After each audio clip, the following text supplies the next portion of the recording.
Hey everyone, and welcome to The Explainer. Today we're doing a rapid-fire briefing, hitting 3 totally distinct but really fascinating things happening right now in tech, retail, and finance.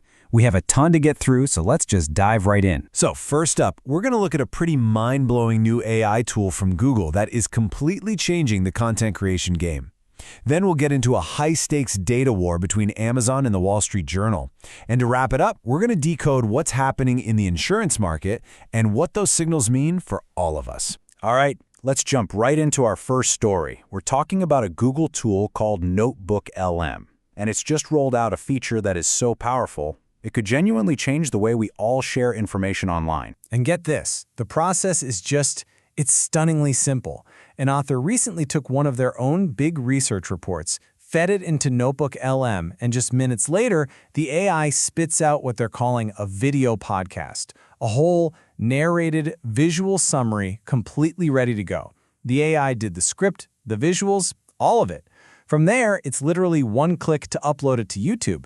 I mean, a process that used to take a whole team of people, or at least hours of work, is now basically instant. Now, this is way more than just a cool party trick, right?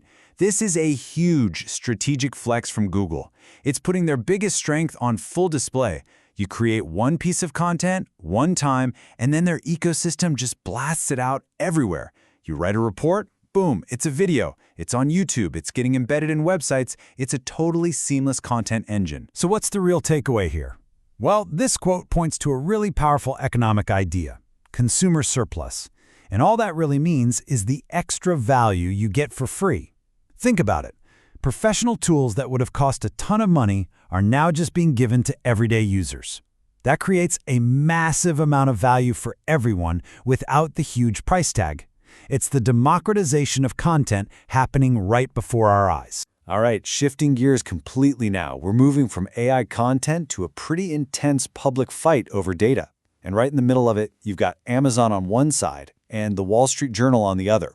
And it all comes down to one seemingly simple question: are prices on Amazon going up? So the first shot was fired by the Journal. They published this analysis where they looked at about 2,500 items, and they claimed that, prices on goods affected by recent tariffs had definitely gone up on Amazon.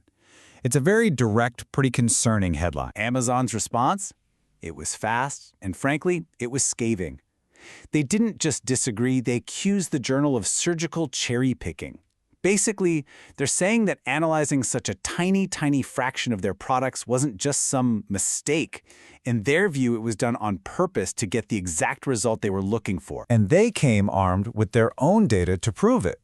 Amazon shot back, saying that if the Journal had just looked at that same group of products a little differently, they would have found that a whopping 92% of them either had no price change at all, or their prices actually went down. A totally opposite conclusion. So who do you believe? The investigative journalists or the retail giant? Well, according to analyst Bern Hobart, the answer just isn't that simple.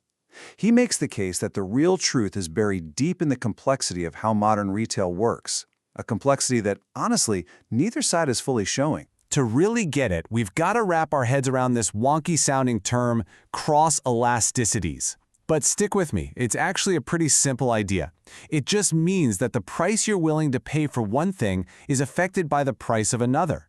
For example, if Amazon gives you a massive discount on a printer, they know you're probably not going to be too sensitive about the higher price of their own brand ink cartridges. And this is where it becomes almost impossible for anyone on the outside to know what's really going on. Amazon can tweak which deals it shows to which customers. It can keep a price really low on a specific item, but kind of hide it from the homepage, only showing it to people who are actively searching for that exact product. The mix of what's on sale and what's being promoted is always changing, which means it's basically impossible for an outsider to know what's actually happening to the overall price level on the site. Okay, for our third and final briefing point, we are jumping into the world of finance, specifically looking at a major insurance broker called Brown & Brown. Their latest earnings report gives us this really interesting look into the big, powerful cycles that drive the property and casualty, or P&C, insurance world. And the whole conversation started because of this one number. The company reported organic growth of just 3.6%. Now, by itself, that might sound fine, But for them, and for the people who watched the market, it was seen as a pretty soft quarter. And it made everyone wonder, what's really going on here? This chart really tells the whole story, doesn't it? If you look back at 2019 and 2020, their average growth was right around 3.7%, so very similar to this last quarter. The problem is, they were coming off this incredible hot streak from 2021 to 2024, where their growth was averaging almost 10%. So they were up against this incredibly tough comparison, which made that 3.6% look pretty weak. When they were asked about it, management was super direct. They said the slowdown was because of two main things. The first, and the biggest factor, was rate pressure. That just means insurance premiums, which had been going up for a long time, were finally starting to come down. And the other half of it was much simpler. They just didn't sign up as much new business in the quarter. But you had the CEO, J. Powell Brown, who basically told everyone to just take a breath. His message was really clear. This isn't some big crisis. And I love this quote. He said, "I've only been doing this for 35 years, and I've seen this rodeo a couple of times." He's saying this isn't a fire, it's just a classic, totally predictable turn in the market cycle. But, and this is a really key detail, he did admit that one thing caught him off guard. It wasn't that the market turned. He said he actually expected that to happen a year ago. The big surprise was the speed of the turn. The pressure on rates to go down just accelerated way faster than anyone thought it would, especially toward the end of the quarter. And of course, these kinds of cycles and surprises, they don't just happen in a vacuum. They have real-world consequences. And you can see that impact clear as day in the company's stock price.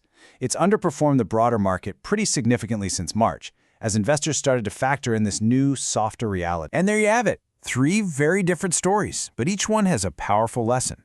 We've seen how AI is just smashing the barriers to creating content, how pricing battles are almost never as simple as they seem, and how even the most predictable market cycles can unfold with surprising speed. It all really drives home just how fast things are moving in tech, retail, and finance. So in this new age of AI-generated content and dueling datasets, how do we know who to trust? Something to think about. Thanks for joining us.